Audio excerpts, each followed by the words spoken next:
kota-kota besar. Di kota-kota besar misalnya ya kayak di daerah Jawa Timur, ibu kotanya adalah Surabaya. Di Surabaya itu sudah ada DC lapangannya, itu sekitar 2-3 orang juga. Kalau di daerah Sumatera Utara itu juga udah ada, tapi hanya di Medan. Kalau sananya jauh-jauh ke dalam itu kayaknya untuk 2-3 orang ini terkendala sama biaya transportasi. Jadi mereka hanya sekelilingan kota Medan itu saja.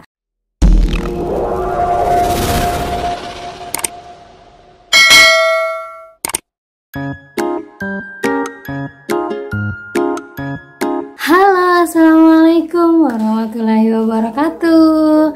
Apa kabar teman-teman semuanya? Ketemu lagi kita di channel saya, channel Desi Sutriani. Semoga semua teman-teman dalam keadaan sehat walafiat ya. Semoga yang sedang sakit cepat sembuh, yang sedang dalam perjalanan cepat sampai, dan yang sedang mencari pekerjaan saya doakan semoga pekerjaan dan rezeki terus menghampiri kalian semua. Amin amin ya rabbal alamin.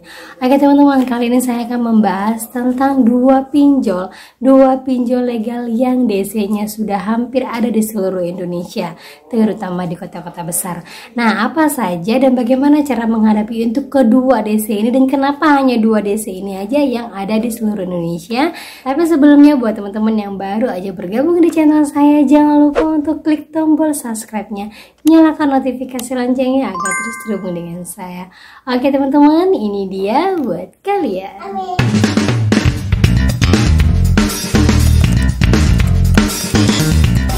Oke teman-teman, saya akan membahas tentang 2 pinjol yang udah saya temukan, yang memang udah banyak banget teman-teman saya yang share ke saya bahwa pinjol-pinjol ini sudah banyak DC lapangannya. Nah, kenapa banyak DC lapangannya?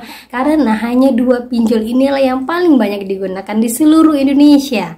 Kalau kita lihat dari Play Store-nya, pengguna yang paling banyak mengunduh adalah 2 pinjol ini. Nah, kita bisa lihat di sini. Kalau kita buka di Play Store, itu kita klik aja pinjol. Nah, kita bisa lihat ini yang diunduh udah 10 juta, 10 juta plus, 10 juta plus. Ini 5 juta plus, 5 juta plus. Lanjut lagi 500.000. Lanjut lagi kita ke bawah, kita lihat-lihat aja nih seperti ini teman-teman. Paling banyak itu rata-rata 10 juta ke atas sudah banyak sekali diunduh sama seluruh Indonesia, sama penggunanya di seluruh Indonesia, dan hanya 2 ini sajalah yang paling banyak penggunanya. Nah, 2 penggunanya ini kita kategorikan adalah pinjol legal karena sudah banyak banget digunakan oleh di seluruh Indonesia, makanya pinjol sudah menempatkan DC lapangannya di seluruh Indonesia. Nah, buat teman-teman semuanya dari Sabang sampai Merauke, kalau ada 2 pinjol ini kalian harus tetap waspada. Kalaupun kalian seandainya mau galbay aja, karena walaupun dia tetap ada di seluruh Indonesia tapi jangkauannya tidak terlalu luas, kecuali yang di daerah Jabodetabek, terutama yang ada di Pulau Jawa. Kalau yang ada di Pulau Jawa itu memang sudah hampir menyeluruh teman-teman ya. Dia sudah punya DC lapangannya, menempatkan DC lapangannya 2-3 orang. Nah, kita lihat salah satunya itu yang ini. Nah, kita lihat Aku Laku, khusus Aku Laku dia 50 juta kali diunduh. Artinya sudah sekitar 50 juta orang di seluruh Indonesia sudah menggunakan Aku Laku. Nah, kalau teman-teman lihat, pinjol Aku Laku ini paling banyak digunakan di seluruh Indonesia. Dan dia itu mengakses lokasi, mikrofon, dan juga kontak telepon. Dia itu aslinya adalah membackup kontak telepon kita, menyalin dan mempersiapkannya apabila kalian sampai galbay. Tapi sejauh ini untuk Aku Laku tidak sebarbar pinjol orange. Kalau pinjol yang orange itu kalian tahu ya, itu super duper barbar, karena saya tahu dia sekarang saat ini sedang menurun dan sedang mempertahankan elektabilitas dari perusahaannya agar tetap naik lagi. Nah, kalau Aku Laku sendiri kita bisa tahu walaupun dia barbar, DC-nya juga lapangannya banyak, tapi dia tidak terlalu seperti si Ones tadi lah yang saya bilang. Kalian sudah tahu kalau pengguna Ones pasti tahu harus apa. Dan di pinjol Aku Laku ini, kalaupun seandainya kalian punya hutang di bawah dari 1 juta, dia tidak akan masuk ke dalam slip OJK. Dan kalaupun masuk hutangnya dalam slip OJK, itu biasanya kalian galbay di atas 2 bulan sampai 3 bulan baru tuh masuk ke dalam slip OJK. Nah, seperti itu teman-teman ya. Dan yang kedua, pinjol yang kedua yang paling banyak DC lapangannya, terutama untuk di Batam, dia sudah menempatkan DC lapangannya itu bukan dari Jakarta. Jadi langsung direkrut dari di daerah-daerah tempat kita tinggal. Misalnya seperti saya di Batam, maka mereka merekrut orang yang ada di Batam. Langsung berkomunikasi, mungkin interviewnya via online atau segala macam, jadi tidak langsung datang ke Jakarta. Itu teman-temannya, yaitu pinjol kredit pintar. Nah, kredit pintar ini sudah sekitar 10 juta kali di download, 10 plus ya teman-teman ya. Ini banyak banget 10 plus-plusnya. Walaupun kita ngelihat di sini di Play Store dia itu diunduh hanya sekitar 10 juta lebih penggunanya, tapi kredit pintar ini kayaknya pendanaannya besar sehingga dia bisa menempatkan banyak DC lapangannya di seluruh Indonesia, terutama di kota-kota besar. Kalau kayak Batam itu sekitar 2-3 orang DC lapangannya, dan sudah terbukti banyak yang informasi ke saya bahwa DC lapangannya sampai datang ke rumah, tapi tidak sampai membentak-bentak Mbak, cuman hanya ngasih tahu kali bahwa saya itu punya hutang dan harus segera dilunasin, dan mereka menyatakan akan datang lagi ke rumah jika sampai tidak ada pembayaran. Nah, kalau bagaimana yang kondisinya di kota-kota besar? Di kota-kota besar misalnya ya kayak di daerah Jawa Timur, ibu kotanya adalah Surabaya. Di Surabaya itu sudah ada DC lapangannya, itu sekitar 2-3 orang juga. Kalau di daerah Sumatera Utara itu juga udah ada, tapi hanya di Medan. Kalau seandainya jauh-jauh ke dalam itu kayaknya untuk 2-3 orang ini terkendala sama biaya transportasi, jadi mereka hanya sekelilingan kota Medan itu saja. Begitu juga dengan Aceh, Palembang, dan Kalimantan. Kalau di Kalimantan itu hanya sedikit saja sih teman-teman. Nah, kalau saya lihat, dan kalian harus perhatikan juga ya, kalau seandainya daerah kan adalah daerah ekstrim, misalnya seperti Kalimantan, kalian sudah tahu keekstriman Kalimantan seperti apa, kayak NTT, Manado, ataupun daerah-daerah timur sana sampai ke Papua, itu DC lapangannya ada, tapi hanya 1-2 orang saja. Kenapa seperti itu? Mereka tidak mau mengambil resiko terlalu berat, walaupun ada berjuta orang yang galbay di daerah tersebut, tapi kalau kondisi keekstrimannya atau masyarakatnya super barbar, mereka tidak akan terlalu beringas DC lapangannya, hanya menempatkan 1-2 orang saja, dan itu pun mereka tidak yang jalan-jalan terlalu jauh, hanya di sekitar mereka saja. Walaupun ada ya teman-temannya, kadang ada teman-teman saya yang mengatakan, Mbak, di Kalimantan, di Banjarmasin ada nggak Mbak? Ada, tapi dia mungkin tidak akan sampai daerah kalian, apalagi mungkin daerahnya yang sampai perbatasan sana itu tidak mungkin.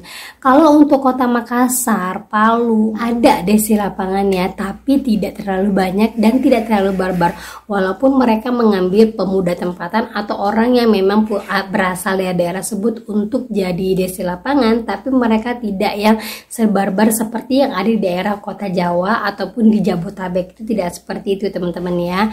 Nah, buat teman-teman yang di daerah Papua sana kebetulan terlalu jauh, itu sampai detik ini belum ada DC lapangannya, belum ada teman-teman ya. Kalau saya katakan dari 2 ini yang memang sudah menyebar di Indonesia pun belum sampai ke sana ya teman-teman ya. Saya kurang tahu, mungkin daerah sana juga daerah yang ekstrim penduduknya, jadi mungkin tidak mau mengambil resiko terlalu besar sehingga mereka hanya mengejar yang ada di daerah Jabodetabek saja. Nah, mungkin teman-teman yang punya 2 pinjol yang saya sebutkan ini dan kalian merasa khawatir untuk didatangin DC, jangan takut teman-teman ya. Kalau misalnya kalian bukan di daerah perkotaan ataupun mungkin jauh sekitar 2 jam atau 3 jam dari perkotaan, seandainya kalian ditelepon, saya sudah di jalan mau deket rumah, mau ini mau itu, kan abaikan aja. Kalau tidak ada duit, jangan takut, kalian galbaikan saja dulu. Tapi kalau seandainya kalian merasa saya punya duit, saya mau bayar dulu 100.000 atau 200.000 biar dia nggak datang ke rumah, sok silahkan. Tapi ingat, jangan lupa semua buktinya tetap disimpan. Kalian harus tahu ya, kalau seandainya kalian mau galbay aja terus, dan itu sudah resikonya, kan harus kuat mental. Nah, buat teman-teman semuanya yang merasa, Mbak, nanti next bukan DC ini lagi loh Mbak, yang datang DC lain lagi loh Mbak, yang katanya lebih serem lagi Mbak, kalian tetap hadapi saja teman-teman, karena emang itu tugas DC itu tugasnya untuk menakut-nakutin dan untuk menagih pembayaran, udah itu aja. Kalau kalian nggak mau membayar, selagi dia tidak menyentuh fisik kalian, lanjutkan saja galbay.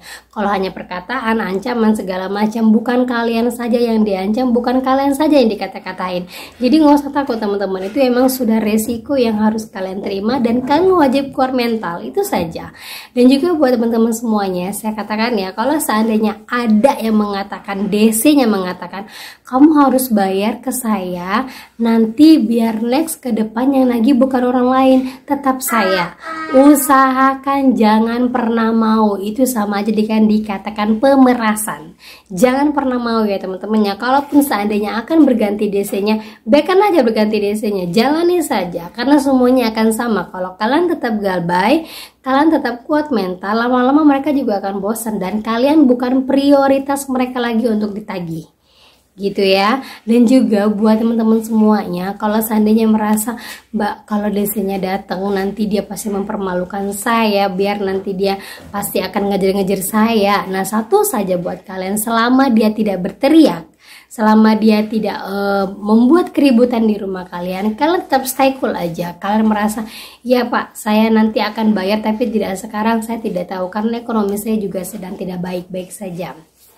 Nanti seandainya dia katakan ini itu, udah diamkan saja, tidak usah terlalu banyak pergerakan, biar nanti dia pulang sendirinya, gitu ya. Seandainya pun ada ancaman, ada ini, iakan saja sampai dia bisa pulang sendiri, gitu teman-teman ya. Kalau selama kalian belum bisa membayar, kalian harus punya jiwa yang kuat, kalian harus punya rasa yang saya harus kuat, karena memang saat ini saya belum punya uang. Oke, itu saja yang bisa saya sampaikan untuk hari ini. Semoga bermanfaat. Semoga kalian yang punya 2 pinjol ini tetap semangat dan tetap kuat, karena bukan kalian sendiri yang mengunduhnya. Ada sekitar 50 juta manusia yang ada di Indonesia ini sudah menggunakannya, dan pasti saya yakin 60%-nya galbay. Oke, itu saja yang bisa saya sampaikan. Semoga bermanfaat buat kalian dan sebagai mood booster buat kalian. Akhir kata saya ucapkan Assalamualaikum warahmatullahi wabarakatuh.